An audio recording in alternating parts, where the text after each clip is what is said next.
绩效制度没有问题，总部用的挺好，为什么海外员工就不卖账呢？如果你是 HR 或者是管理者，在出海企业负责绩效管理，听到这种反馈肯定不止一次。Hello， 大家好，我是你身边的管理顾问老方。把总部的制度平移到海外，文化不同，认知不同，基地点不同，用总部的思维来管理全球人，结果往往是两败俱伤。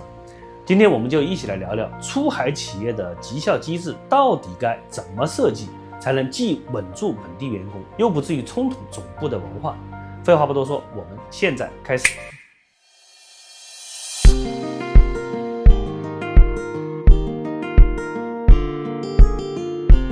那一家大型的电商平台在拉美设立区域运营总监后，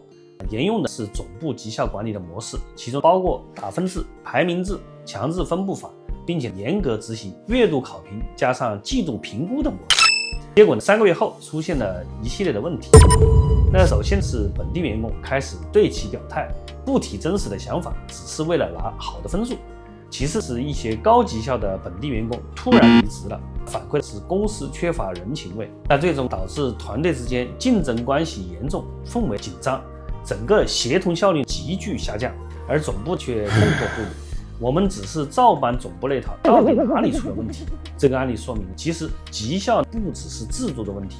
更是文化落地加激励认知的系统问题。本地员工不是换一种语言的总部员工，不同的文化对公平、信任、反馈的理解本质上它是不同的，不能用制度一致来替代文化的适应性。那作为出海企业，在绩效机制的设计上，到底会面临哪些挑战呢？我们看来是3个方面的挑战。第一，文化差异带来的认知错位。亚洲企业的话，普遍是注重目标导向和具体的财务数据达成的，而拉美和东南亚的员工呢，更看重关系融洽、尊重个体和过程的体验。在不同的文化中，绩效不只是数字，它更多的是代表一种关系。所以在多元化文化的环境下，绩效考核的方式本身就传递了组织的价值观。那过于强调控制，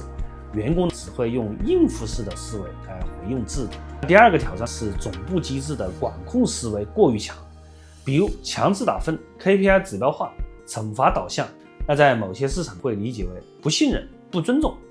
进而会影响到员工对企业的忠诚度。尤其是出海企业在海外的创业初期，员工本身就感觉处于高不确定性的状态，如果在这个时候制度显示太过于刚性，反而会压垮团队。第3个挑战是评估与发展目的的错位。那总部常常是将绩效视为淘汰机制，而本地员工更希望绩效是帮助我反馈和成长的一种手段。如果只是强调差距，不强调改善的路径，就很容易造成员工的抗拒的情绪和心理。因此很多海外的 HR 表示，如果考核只有结果而没有复盘和发展的支持，那本地员工常常宁可不做挑战类的任务，被绩效扣分。作为出海的企业，到底该如何搭建本地的绩效机制呢？在这里我们介绍4步法，来给大家一些参考和提示。第一步是从控制指标转向引导型目标，这里有几个关键点。第一，在目标设置的时候，应该是兼具考核的数字和具体的行动，比如说完成多少销售额，还要加上主动汇报的频率。第二，引导型目标强调方向与成长，避免纯压力式的考核，最终就变成了扣分和扣钱这样的一个导向。第3是建议采用 OKR 的框架，强调对齐与启发，那淡化了评分的一种单纯的导向。建议是将考核的目标分为公司层的目标、团队层的目标和个人成长的目标3级，来确保员工从组织中能够找到自己的位置。第2步是绩效评估形式的多样化，在这里要强调几点。第一是月度的反馈加季度的对话，那不一定每一次都打分，更多的是强调绩效的反馈。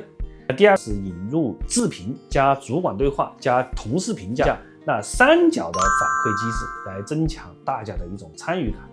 第3是采用打标签、定性短评、行为记录等形式，来降低单纯考核的评估焦虑。第4也可以引入情绪雷达、满意度脉搏等短测的机制来捕捉员工对绩效的状态波动。因此大家要认识到，评估不仅仅只是追责的工具，更多的是组织与员工关系的体检仪。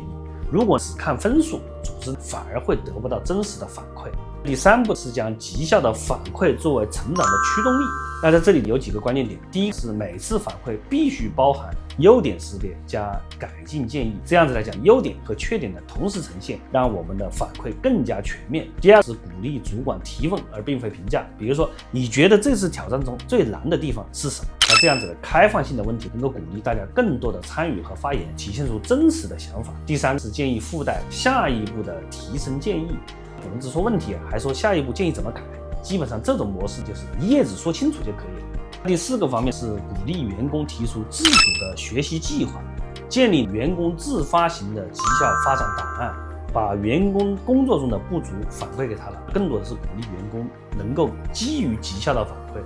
来改善自己的绩效的表现。第3步是将绩效结果与多元化的激励进行挂钩，比如说第1个弹性的奖金、项目的晋升、内部的曝光、技能的赋能、灵活的安排等等多元化的绩效激励进行组合。第2是降低单一的奖金兑现的权重，增加更多的是参与感与自我实现的一个权重。第3个是将绩效与组织贡献挂钩，而并非只看简单的收入产出。那第4个部分公司也会设置组织参与积分，比如说文化活动、协作行为等等都可以纳入到积分制的激励体系中来，让绩效的覆盖能够更加广泛，同时也能够让大家的参与感和获得感体现的比较具体和生动。我们来看一个案例，一家出海制造型企业为了应对本地员工的金钱激励疲劳，从而引入了家庭支持奖励，比如说高绩效的员工可以参与企业的年会，或者参与健康体检名额等等。那这些激励的手段从实际的效果来看，远远的高于这样的一个简单的加薪。好，我们总结一下，绩效不是打分表，更多的是组织信任的输出方式。作为出海 HR， 最应该掌握的不只是绩效制度，更应该是组织与文化的适配逻辑。真正有效的绩效不仅仅是让员工努力完成工作，而是让他们更多的愿意把组织当成值得投入的平台，把一个短期的行为变成一个长期的行为，与公司的发展相结合起来。如果你也想要这期提到的绩效机制3件套，欢迎在评论区打上绩效工具包，我就发你这套实用的模板。我是老方，今天我们就聊到这里，下一期我们一起来聊一聊本地主管带不好，怎么用多层管理模型来破局。关注我，期待下一次再见，谢谢。